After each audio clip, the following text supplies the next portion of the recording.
लय नेत्याचे नाव त्यांना शॉर्ट बसन. आपण आपले कोणी फोटो नेलेले असले कोणाच्या काय ते GPS काय मोबाईल गाडीच्या खाली ठेवणं काय काय प्रकार आहेत कोणाकोणाच्या तिथं कोणाला पगार वाढून दिलेत ही खूप बारीक गोष्टीत घुसावं लागणार आहे गृहमंत्र्यांना. आता साधं वागून चालणार नाहीत कारण वंजारी समाजाचे 75% जास्त अधिकारी हे प्युअर गोपीनाथरावजी मुंडे साहेबांच्या पायावर पाय ठेवून स्वच्छ चालतात. पण बाकीच्यांना येणी गिअरमध्ये घेतलेलं आहे. आरोपीला बोला ते जरा सगळं बाहेर पडन. माझा घात होणार आहे माझा खून होणार आहे या निमित्तानं तुमचंही सगळ्यांचं उघडं पडलंय. तुमच्यावर काय काय षडयंत्र होणार आहे ते सगळं उघडं पडलंय. हे खरंच तुम्हाला लय प्रामाणिकपणानं सांगतो. माझा घात करणार होते का खून करणार होते का गोळ्या औषधं चारणार होते का रेकॉर्डिंग व्हायरल करणार होते का व्हिडिओ व्हायरल करणार होते का खोटे करणार होते मी शरण यायना म्हणून मला बदनाम करण्यासाठी काय करत होते ते काय होईल ते मी समर्थ त्याला समोर जायला. पण तुम्ही सगळे सावध व्हा आणि मागच्या भूतकाळात थोडे जा. आता कुठं कुठं आला होता का काय काय केलं का याने कोणते कोणते लोक जोडलेले आहेत का कोण कोण आहेत बारीक चिकित्सक व्हा. सगळ्या नेत्यांना सांगतोय माझ्यामुळे तुम्ही सावध व्हा. आणि हा जाऊन दे तिकडे मी इथंच म्हणत होतो कुणी काही सांगितलं काय जाऊन तिकडे. पण जेव्हा मला खात्री पटली तेव्हा म्हणलं आता याच्या मुळात जावं लागेल. काही नेत्यानं सहज घेऊ नका मग तो मराठ्याचा असन नाही तो ओबीसीचा असन. आणि मुख्यमंत्री साहेब तुम्हाला शेवटचं सांगतो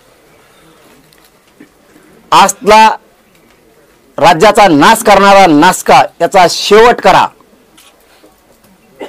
याला चौकशीला घेऊन याची सगळी चौकशी करा कारण ह्यो फोनवर बोललेला आहे. प्रत्यक्ष आरोपी सोबत याच्या बैठका झालेल्या आहेत प्रत्यक्ष बैठका झालेल्या आहेत.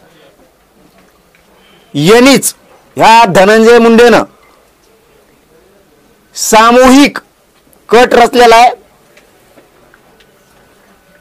खून करण्याचा म्हणा गाडी घालायचा अंगावर म्हणा घातपात गोळ्या औषधं देऊन म्हणा ही सगळा सामूहिक कट आणि घातपात करण्याचा मुख्य कारणीभूत धनंजय मुंडे याला चौकशीला घ्या. तुम्ही नाही घेतलं तुम्ही ते धरलेले आणखीन धरून आणलेले ते सगळे सोडून दिले तरी माझं काय म्हणणं नाही. आमच्या जनतेच्या कोर्टात हे सगळं खरं झालेलं आहे कारण बीड जिल्ह्यातल्या जालना जिल्ह्यातल्या प्रतिष्ठित सगळ्या पक्षातल्या प्रमुखांना ही गोष्ट त्यांच्या कानानं त्यांनी ऐकलेली. त्यामुळे मी टेन्शन फ्री आहे त्याचा काय लोड नाही. आणि तुम्ही आपण आपल्या पक्षातल्या लोकांना विचारून घ्या वाटल्यास जरांगे पाटील सांगत होते खरं आहे का तुम्ही ऐकलंय का कारण इकडे तर प्रशासनात खोटं ठरलंय किंवा खरं ठरलंय. तर आमच्या कोर्टात जनतेच्या हे सत्य सगळ्यांनी सावध व्हा. आणि फडणवीस साहेब आता मात्र खोल घरात घुसा. पाटील पहिल्यांदा हा संपूर्ण प्रकार तुम्हाला केव्हा लक्षात आला कुठं बीडला बैठक झाली त्यानंतर परळीला त्यांची कुठं त्या ठिकाणी त्यांची भेट झाली धनंजय मुंडेची तुम्ही धनंजय मुंडेवर गंभीर आरोप केलेले आरोप तर नाही ती काय आरोप आहे त्यांचं हे आरोप नाहीये. मी खरं आहे खोटं आहे काय माझं काम काय केलं ते सांगतो तुम्हाला. मला अमुक गोष्ट कळाली अमक्याला मारणार आहेत मी ती प्रशासनाला सांगितली पोलिसांना असं असं बघा काय मी आरोप केले का नाही. जे आरोप आहेत ते सांगतील ना कारण हे मुख्य कट रचणारा सूत्रधारक धनंजय मुंडे.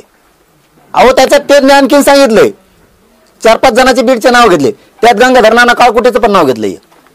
हा ते म्हणले त्याला तर डुकरासारखंच उचलून देतो डुकरासारखं नसतं ते फाळकाटात गुंतून तसंच नेतो म्हणे त्याला. आरोपीला बोला ना त्याच्या जीवाला धोका आहे सरकारने त्यांना सुद्धा संरक्षण देणं गरजेचं आहे.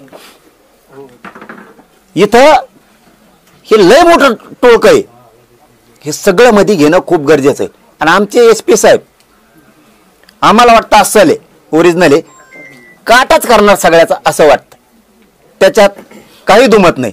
कारण मी मराठा समाजाला त्यावेळेसच सांगितलं होतं तुम्हाला आता गॅजेट दिलंय आता ही निवडणूक झाली की तुम्हाला 17 संस्थांचं ते पण सगळं देतो म्हणजे GR तुमचं ही काय टेन्शन नाही तुम्हाला सगळ्याला आरक्षणात घालतो मी वर्षाच्या आत कोणाला ठूत नाही पुरा महाराष्ट्र घालून टाकतो वर्षाच्या आत पुरा तुम्ही काय ताण घेऊ नका.